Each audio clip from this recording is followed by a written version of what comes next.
গত ১০০ বছরে বাংলাদেশে খুব বড় কোনো ভূমিকম্প হয়নি। তবে কি এইসব ছোট ও মাঝারি ভূমিকম্প বড় ভূমিকম্পের পূর্ব লক্ষণ? এ নিয়ে কথা বলবো আজকে সংবাদযোগে। আছেন ভূমিকম্প প্রকৌশল বিশেষজ্ঞ অধ্যাপক ডক্টর মেহেদী আহমেদ আনসারী এবং আবহাওয়াবিদ ও ভূমিকম্প পর্যবেক্ষণ ও গবেষণা কেন্দ্রের ভারপ্রাপ্ত কর্মকর্তা মোহাম্মদ রুবাইয়াত কবির। স্বাগত আপনাদেরকে সংবাদযোগে। শুরুতেই আমি অধ্যাপক ডক্টর মেহেদী আহমেদ আনসারীর কাছে আসতে চাই। ভূমিকম্প নিয়ে নানা মহলে ইতিমধ্যেই নানা ধরনের জল্পনা কল্পনা তো শুরু হয়েই গেছে, কিন্তু শুরুতেই যেটা জানতে চাই যে ভূমিকম্প মোকাবেলায় আমাদের প্রস্তুতি কি আছে কিনা, গবেষণা কি বলছে? ধন্যবাদ আপনাকে।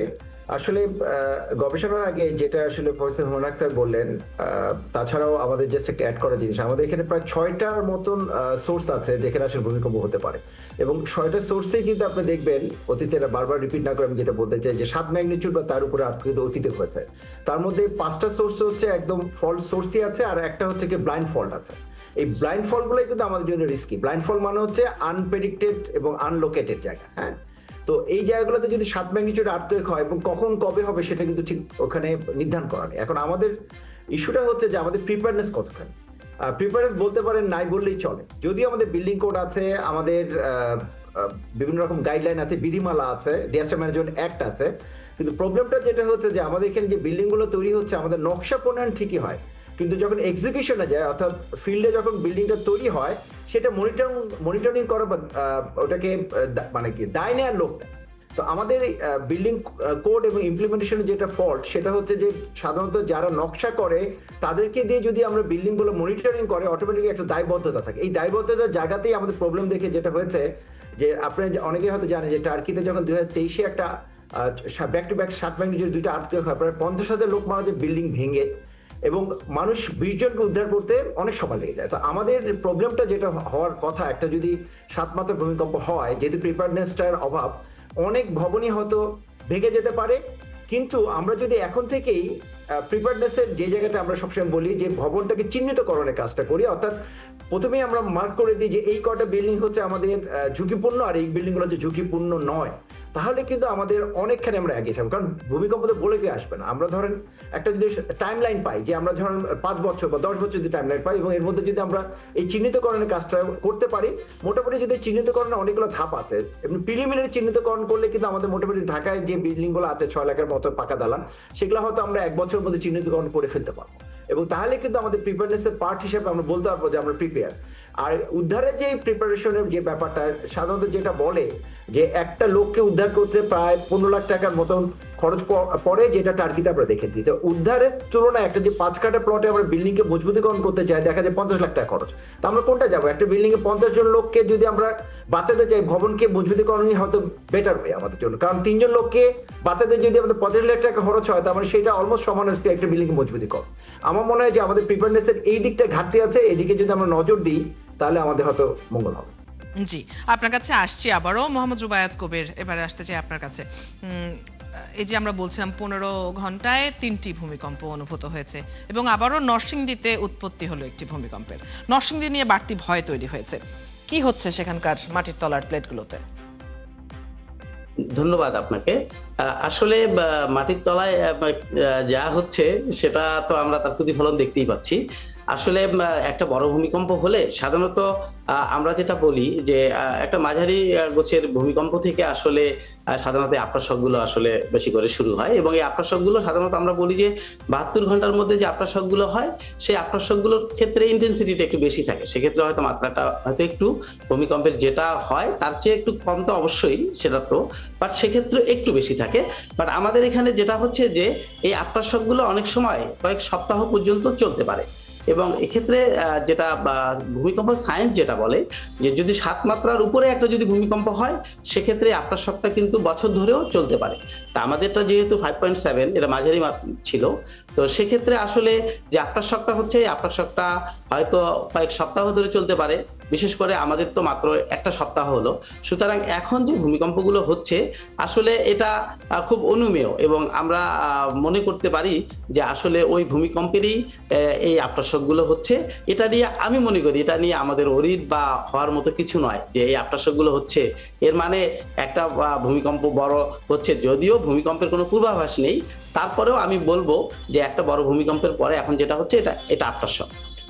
জি, আসছি এই ব্যাপারে আপনার কাছে। আমি আবারও অধ্যাপক ডক্টর মেহেদী আহমেদ আনসারীর কাছে প্রশ্ন রাখতে চাই। আপনি বলছিলেন যে আমাদের প্রস্তুতির একটা বড় ধাপ হতে পারে ঢাকার যে ভবনগুলো ঝুঁকিপূর্ণ সেগুলোকে চিহ্নিত করা। এখন চিহ্নিত যারা করবে সেই কর্তৃপক্ষ আসলে কাজটাতে কোনো গাফিলতি করবে কিনা, সততার সাথে করবে কিনা, তাদের ক্রেডিবিলিটি নিয়েও প্রশ্ন থাকতে পারে। কেউ যদি নিজে চিহ্নিত করতে চায়, আমার একটি ভবন আছে, আমি ভবনের মালিক, আমি চিহ্নিত করতে চাই যে আমার ভবনটি আসলে ঝুঁকিপূর্ণ কিনা, কিসের মানে মিটারটা কি, কিসের বেসিসে আমি বুঝবো যে আমার ভবনটি ঝুঁকিপূর্ণ কিনা? আসলে দেখেন, এখানে আপনি যেটা স্পেল আউট করতে চাচ্ছেন, রাজুকের কথাই হয়তো বলছেন। আসলে রাজুক এখানে কাজটা করবে না, এটা একটা থার্ড পার্টি গ্রুপকে দিয়ে করাতে হবে। এবং সাথে আমাদের হয়তো ইঞ্জিনিয়ারিং ইউনিভার্সিটিগুলো আছে, বেসরকারি সরকারি, মানে যত ইঞ্জিনিয়ার আছে। আসলে বিদেশে যেটা করে, এটা বলা হয় যে কমিউনিটি সার্ভিস হিসাবে করে। এই চেকিংটা মোটামুটি একটা বিল্ডিং চেক করতে মোটামুটি ফার্স্ট ধাপে, যেটা র্যাপিড ভিজার স্ক্রিনিং বলে, সেটা করতে মোটামুটি 15 মিনিটের মতো লাগে। এই 15 মিনিট সময় বের করে একজন দক্ষ ইঞ্জিনিয়ার, এটা একটা ইঞ্জিনিয়ার রাখতে হবে। নিজের বিল্ডিং নিজে করা ডিফিকাল্ট, কারণ পুরা জাজমেন্টটাই হচ্ছে ইঞ্জিনিয়ারিং। তো ওখানে যে মার্কারগুলো থাকে, প্রথমে হচ্ছে যে ভবনের, আসলে আপনারা জানেন যে ভবন আসলে দুই রকম ভাবে তৈরি হয় ইন জেনারেল। একটা হচ্ছে ইটের গাঁথনি যদি দেয়ালটার মধ্যে কোনো রকম ক্র্যাক থাকে তাহলে বুঝতে হবে বিল্ডিংটা খারাপ অবস্থায় আছে। আর যদি এটা বিম কলাম সিস্টেমে থাকে তাহলে মোটামুটি মেইন লোডটা আসে হচ্ছে স্ল্যাবের মধ্যে। স্ল্যাব হচ্ছে আপনার ছাদ বা রুফ, মেঝে, যার মধ্যে আমরা হাঁটাহাঁটি করি, তার থেকে লোডটা যায় বিমে, বিম থেকে লোডটা যায় হচ্ছে কলামে। কলামের মধ্যে যদি কোনো রকম ফাটল থাকে তাহলে বুঝতে হবে ভবনটা ঝুঁকিপূর্ণ। তার মানে ইটের গাঁথনির দেয়ালে আর যেটা হচ্ছে বিম কলাম সিস্টেম, তার কলামে যদি ফাটল থাকে তাহলে বিল্ডিংগুলো ঝুঁকিপূর্ণ। এই একটা ক্রাইটেরিয়া থেকে কিন্তু আমরা জাজ করতে পারবো যে বিল্ডিংটা ঝুঁকিপূর্ণ না ঝুঁকি মুক্ত। সেই ক্রাইটেরিয়া আসলে একজন ইঞ্জিনিয়ার ছাড়া আসলে জাজ করা মুশকিল, কিন্তু মোটামুটি 15 মিনিট দেখে একটা বিল্ডিং থেকে কিন্তু এই জাজমেন্টটা বের করা সম্ভব। তো এই জাজমেন্টটা দিয়ে আমরা মোটামুটি যদি আমাদের যত ইঞ্জিনিয়ার আছে তাদেরকে যদি আমরা শর্ট ট্রেনিং দিয়ে দিতে পারি, এবং সদ্য পাস করা ইঞ্জিনিয়ারদেরও যারা গ্র্যাজুয়েট তারা দিতে পারে, আমার মনে হয় যে আমরা এটাকে খুব কুইকলি করতে পারি। তবে নিজের বিল্ডিং নিজে করা সম্ভব না, এটা আসলে ভলান্টারি উদ্যোগে করা সম্ভব, কারণ খুব একটা যে সময় ব্যয় হবে তা না, কিন্তু সরকারি একটা আচ্ছাদন বা আমব্রেলার আন্ডারে এটা করতে হবে। হয়তো রাজুকের আন্ডার হতে পারে, এটা সরাসরি চিফ অ্যাডভাইজার অফিসের আমব্রেলা তো হতে পারে, বাট এই মানে এটা একটু প্রণোদনার ব্যাপার একটা থাকতে হবে। কারণ সাধারণ মানুষ যারা এই মানে করার জন্য ইচ্ছুক হবে বা যারা অ্যালাউ করবে তার বিল্ডিং এ ঢোকার জন্য, তাকে কিন্তু কিছু একটা রাজুকের থ্রুতে একটা বলতে হবে যে তারা যেহেতু এই কাজটা করতে আমাদের হেল্প করছে এবং কমিউনিটি ভলান্টিয়ারদেরও একটু হেল্পের প্রয়োজন হবে, তখন তাদেরকে কোনো একটা বেনিফিট হয়তো সরকারের মাধ্যমে দিতে হবে, হয়তো কোনো একটা সার্টিফিকেট দিতে হবে যে আপনাদের বিল্ডিংটা এই মুহূর্তে ভূমিকম্প থেকে ঝুঁকি মুক্ত। আর তাহলেই কিন্তু এই কাজটা খুব ফাস্ট করা যাবে। কারণ এখানে যদি প্রণোদনা দেয়, অনেকে তো ঢুকতেই দিবে না তার বিল্ডিং এ, কারণ তার কি লাভ? হ্যাঁ, তার একটা লাভ হতো যে ঝুঁকি মুক্ত নাকি পূর্ণ সেটা জানবে, কিন্তু প্রবলেম হতে যে অনেক সময় এটাকে মিসইউজ হতে পারে। আপনি যেটা বলেন যে যেই অথরিটি আমাদের এটাকে করতে হতে হেল্প করবে বা যে অথরিটি ঢাকায় আছে তারা হয়তো এটা মিসইউজ করতে পারে। সেই জন্য একটা সার্টিফিকেট তাদের হয়তো দেওয়া যেতে পারে আফটার ইন্সপেকশন যে তোমার বিল্ডিংটা ঝুঁকি মুক্ত। তাহলে কিন্তু সে একটা ডকুমেন্ট পাবে যার ভিত্তিতে ভবিষ্যতে কেউ যদি তার বিল্ডিং আমার চেক করতে সে ওটাকে দেখাতে পারবে, এবং অথরিটিও আর এটার এগেনস্টে কথা বলতে পারবে না। আচ্ছা, সময় থাকলে আমি এটার সাথে সম্পূরক কিছু বিষয় নিয়ে আলোচনায় আসব। তবে এই মুহূর্তে মোহাম্মদ রুবায়েত কবিরের কাছে একটি প্রশ্ন রাখতে চাই। একটা খবর খুব ছড়াচ্ছে, আপনারও চোখে পড়েছে হয়তো, যে আসছে 5 তারিখে নাকি বড় ভূমিকম্পের আশঙ্কা আছে। অনেকেই পরিবারের সদস্যদের গ্রামের বাড়ি পাঠিয়ে দিচ্ছে, বিভিন্ন অঙ্ক করে সূত্র ফেলে হাইপোথেটিক্যাল একটা হিসাব নাকি করা হয়েছে। এরকম অঙ্ক মিলিয়ে পূর্বাভাস কি পুরোপুরি না হলেও কিছুটা আন্দাজ করা কি যায় সত্যি সত্যি? ধন্যবাদ আপনাকে আবারও। আসলে ভূমিকম্পের একেবারেই পূর্বাভাস নেই। যে খবরটা বেরিয়েছে আসলে আমি বলবো এটা একেবারেই ভিত্তিহীন এবং এটা একেবারেই গুজব। তো আমি আসলে সবাইকে পরামর্শ দিব এরকম গুজবে কোনো কান না দিতে, কারণ ভূমিকম্পের এখনো পর্যন্ত কোনো পূর্বাভাস আবিষ্কৃত হয় নাই। ভূমিকম্পের ক্ষেত্রে যেটা হয় যে একটা ভূমিকম্প হলে 2 ধরনের ওয়েভ জেনারেট করে, পি ওয়েভ এবং এস ওয়েভ। এই পি ওয়েভটাকে কাজে লাগিয়ে উন্নত বিশ্ব যেটা করে সেটা হলো তাদের বিভিন্ন যে বিদ্যুৎ, গ্যাস বা ইউটিলিটি আছে সেগুলো তাদের মূল লাইনটাকে তারা কাট অফ করে।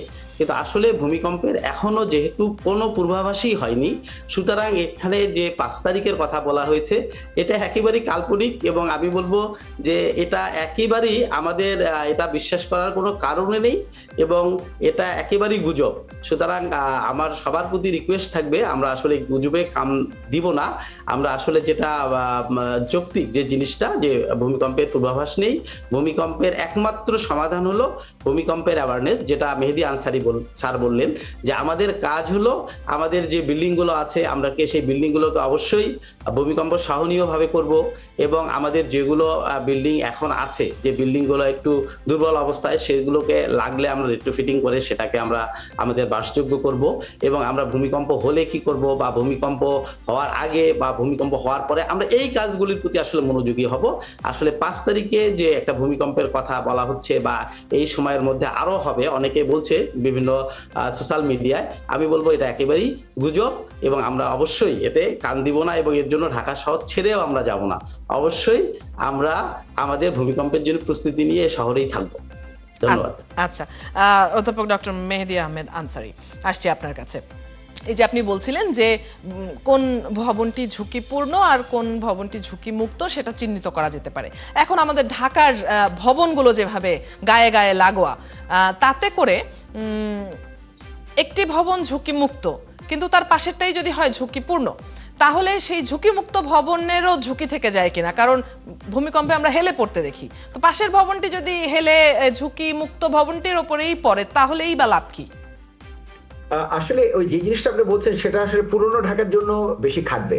ঢাকা অন্য অংশে কিন্তু এই জিনিসটা গায়ে গায়ে লেগে থাকে। যেরকম আজকেই আমি ইনফ্যাক্ট পুরনো ঢাকায় গিয়েছিলাম একটা বিল্ডিং দেখার জন্য, কবি নজরুল কলেজে আমি দেখতে গিয়েছিলাম। তো দেখলাম যে সামনে যে রাস্তাটা ওখানে একদম গায়ে গায়ে লাগা বিল্ডিং, ওইটারও কিন্তু ক্রাইটেরিয়া সেট করা আছে। ইনফ্যাক্ট যেই গাইডলাইনটা আমরা ফলো করি সেই গাইডলাইনের মধ্যে বলা আছে যে পাশাপাশি দুইটা যদি বিল্ডিং থাকে তারও জন্য কিন্তু একটা ফ্যাক্টর ওখানে অ্যাড করা আছে। সো অটোমেটিক্যালি আপনি যেটা বললেন যে গায়ে গায়ে লাগা বিল্ডিং, ওখানে পাউন্ডিং বলে একটা এফেক্ট আছে, তো ওইটা আরো ডিটেল অ্যানালাইসিস করার ব্যাপার। বাট ইনিশিয়াল চেকিং এর জন্য আসলে আমরা মোটামুটি একটু সহজ করা আছে, কারণ না হলে আপনার প্রায় 6 লাখ বিল্ডিং ঢাকায় আছে পাকা দালান, যেটা বলে 4 তলা থেকে 20 তলা, নাহলে করা সম্ভব না। তো ইনিশিয়াল স্ক্রিনিং করার পর আমরা যেই বিল্ডিংগুলো ওই পাউন্ডিং এফেক্ট আছে ওইটাকে কিন্তু আমরা মার্ক করে রাখবো যে ওটাকে আরো ফার্দার চেকিং করার প্রয়োজন।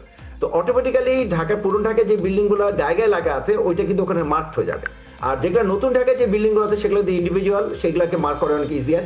তো আমি মনে করি হয়তো 10%, 5 to 10% বিল্ডিং ওই সমস্যা হবে, বাকি 95% বিল্ডিং আমরা ইন্ডিভিজুয়ালি করে মার্কিং, মানে ওটাকে ভালো না খারাপ ক্যাটাগরাইজ করে ফেলতে পারবো। আচ্ছা, মোহাম্মদ রুবায়েত কবির, ঢাকার বিভিন্ন এলাকার নাম নিয়ে রেড জোন ঘোষণা করতে, চিহ্নিত করতে দেখা গেছে। এরকম এলাকা ভিত্তিক আলাদা করে ঝুঁকির পূর্বাভাস কি দেওয়া সম্ভব? আমরা দেখেছি যে পুরান ঢাকা, বসুন্ধরা, এরকম কিছু নাম ধরে বলা হচ্ছে যে এগুলো হচ্ছে ভূমিকম্পের রেড জোন। আসলেই কি তাই?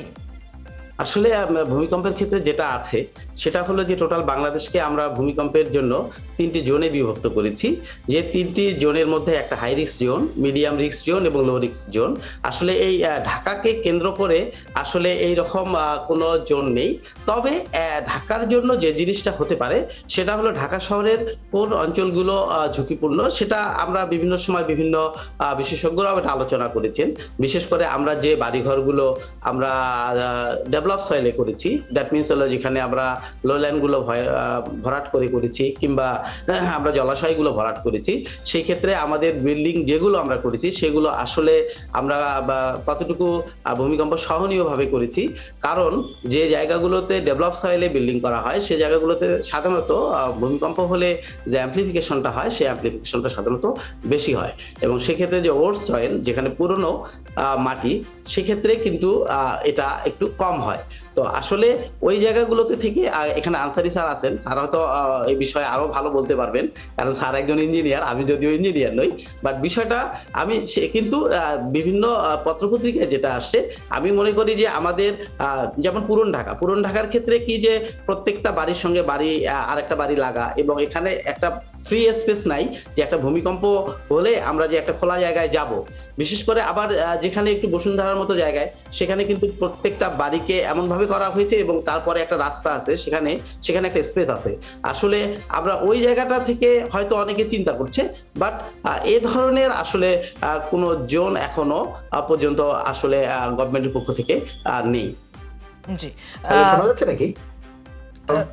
ডক্টর মেহেদী আহমেদ আনসারী, জাস্ট আমি একটু অ্যাড করে দিই, হ্যাঁ, হ্যাঁ, এটাকে বলা হচ্ছে মাইক্রোজোনেশন বলে। এবং রুবাইয়াত যেটা বলার চেষ্টা করছে যে ঢাকার যেগুলা ভরাট মাটি জায়গা, যেমন বসুন্ধরা আছে, জলশিরি আছে, আফতাবনগর আছে, এই জায়গাগুলো করতে গেলে আপনাকে মাটিকেও ইমপ্রুভ করতে হবে along with the building improvement. তার মানে হচ্ছে সাধারণত আমরা ভবনকে ভূমিকম্প সহনীয় করি, কিন্তু খারাপ মাটি যেটা রুবাইয়াত বলছে যে ডোবা নালা ভরপুর করলে ওখানে মাটিকে ইমপ্রুভ করেও যদি বিল্ডিংটাকে মজবুত করি তাহলেই একমাত্র বিল্ডিংগুলো ঠিকানা সম্ভব। অর্থাৎ মাটিকে যদি ইমপ্রুভ না করে খালি ভবন ইমপ্রুভ করি, অর্থাৎ ভূমিকম্প সহনীয় করি, তাহলে সমস্যা আছে। আরেকটা জিনিস হচ্ছে যে এটা মেক্সিকো সিটি দেখা গেছে যে দোরন কাপ, অর্থাৎ হাইরাইজ বিল্ডিং গুলা যদি নরম মাটিতে করি তখন কিন্তু ওটা একটা রেজোনেন্স বা একটা ওটাকে বলা হয় যে ভাইব্রেশনটা অনেক বেড়ে যেতে পারে এবং ভবনগুলো ধরাশায়ী হতে পারে। সেই জন্য বলা হয় মাটি যদি ইমপ্রুভ করে আমরা কন্ট্রোল করি তাহলে আসলে ওখানে নরম মাটিতে বা খারাপ মাটিতে ভবন করা যেতে পারে, যেটা আমাদের দেশে করা হচ্ছে না। মনে করছে যে পাইল করলেই বিল্ডিংগুলো ঠিক হবে, কিন্তু পাইলের সাথে সাথে মাটিকেও উপরের দিকে অন্তত প্রথম 4-5 মিটার ইমপ্রুভ করতে হবে। কারণ এই যে ডোবা নালাগুলো 45 মিটার পর্যন্ত খারাপ মাটি আছে আমাদের বসুন্ধরা জলশিরিতে। তো ওই জিনিসটা যদি একটু মনোযোগ দেওয়া হয় তাহলে ভবিষ্যতে আমাদের জন্য ভালো হবে। নাহলে দেখা যাচ্ছে বিল্ডিং পাইল দিয়ে করে যাচ্ছে, ভূমিকম্প আসলে দেখা যাচ্ছে তারপর বিল্ডিংটা টিল্ট করে যেতে পারে। তো ওই ঝুঁকিটা যাতে মুক্ত থাকে সেজন্য মাটিকে ইমপ্রুভ করে পাইল দিয়ে যদি বিল্ডিং করা হয় তাহলে একমাত্র বিল্ডিংকে বাঁচানো সম্ভব। তার মানে কি যে ভবন এখনো তৈরি হয়নি, যে ভবনের কাজ চলছে, সেখানে তো এগুলো করা সম্ভব, কিন্তু এক্সিস্টিং যেগুলো, কিন্তু এখানে সরকারের একটা পলিসিগত একটা নির্দেশনা থাকতে হবে। কারণ সাধারণ মানুষ তো জানে না, এটা কিন্তু ম্যাপিং তৈরি করা আছে। ইনফ্যাক্ট রাজুকের রেজিলিয়েন্স প্রজেক্ট, আরবান রেজিলিয়েন্স প্রজেক্টে এই ম্যাপটা করা আছে। ম্যাপটা যদি সরকার সাধারণ মানুষের কাছে পৌঁছে দিতে পারে, অর্থাৎ ওপেন ওয়েবসাইটে দিয়ে দেয় সরকারি নির্দেশনা, তাহলেই কিন্তু একমাত্র মানুষ জানবে। কিন্তু অনেকে জেনেও করতে চায় না, কারণ এখানে একটু পুশের ব্যাপার আছে। সরকারের যেই ইঞ্জিনিয়াররা এগুলোর সাথে জড়ানো তাদেরও কিন্তু অনেক নলেজ দেয় মাইক্রোজোনেশনটা কি এবং কেন ব্যবহার হয়। এইটার জন্য একটা বিশাল ট্রেনিং দরকার। এই জন্য বললাম তো যে ইঞ্জিনিয়ার হলে যে সবাই জানবে তা না, এটা একটা খুব ন্যারো ব্যান্ডের একটা এক্সপিরিয়েন্স। সয়েল নিয়ে খুব একটা মানুষ কাজও করে না, ভবন ভূমিকম্প সহনীয় করতে সবাই উদ্যোগী হয়, কিন্তু মাটিটাকেও যদি সাথে সাথে উন্নতি করতে হয় বা মাটিকেও যদি উন্নয়ন করতে হয় সেটার নলেজটা খুব একটা নাই মানুষের কাছে। এটা আমি মনে করি একটা শর্ট কোর্স বা একটা শর্ট 3 দিনের ট্রেনিং বা 2 দিনের ট্রেনিং দিয়ে মানুষকে জানানো সম্ভব। বাট এটাকে নিতে হবে, কারণ ঢাকার প্রায় 60% কিন্তু এখন খারাপ মাটিতে। এইটাই একটা আমাদের উদ্যোগের ব্যাপার। ঢাকা যে পুরো রাজুকের এলাকা 1560 বা 1530 স্কয়ার কিলোমিটার, দেখা যাচ্ছে তার মধ্যে 50% থেকে 60% হচ্ছে ভরাট মাটিতে এখন হচ্ছে। তো এই জায়গাটা এবং এখানে বাসাগুলো নতুন তৈরি হচ্ছে। এখানে যদি আমরা এখনই উদ্যোগ নিই, ম্যাপটা যদি আমরা প্রডিউস করে দিই, ম্যাপটা তৈরি করা আছে, ওপেন করে দিই টু পাবলিক, তাহলে মনে হয় সবার জন্য উপকার হবে এবং এটা ইঞ্জিনিয়ারদের ট্রেনিংয়ের প্রয়োজন হবে। অসংখ্য ধন্যবাদ। বেশ কিছু বিষয় জানা হলো আপনাদের কাছ থেকে, এবং এই যে ভয় দানা বেঁধেছে বিশেষ করে ঢাকাবাসীর মনে, তারা নিশ্চয়ই বেশ কিছু প্রশ্নের উত্তরও পেলেন। আপনাদের দুজনকেই অসংখ্য ধন্যবাদ আমাদের সাথে যুক্ত হবার জন্য। আজ অধ্যাপক ডক্টর মেহেদী আহমেদ আনসারী এবং মোহাম্মদ রুবায়াত কবিরের সাথে কথা হচ্ছিল। দর্শক, এই ছিল আজকের সংবাদযোগে। আগামীকাল ঠিক রাত 10টায় আবারও দেখা হবে নতুন কোনো বিষয় ও তার বিশ্লেষণ নিয়ে। ৭১-এর সাথেই থাকুন।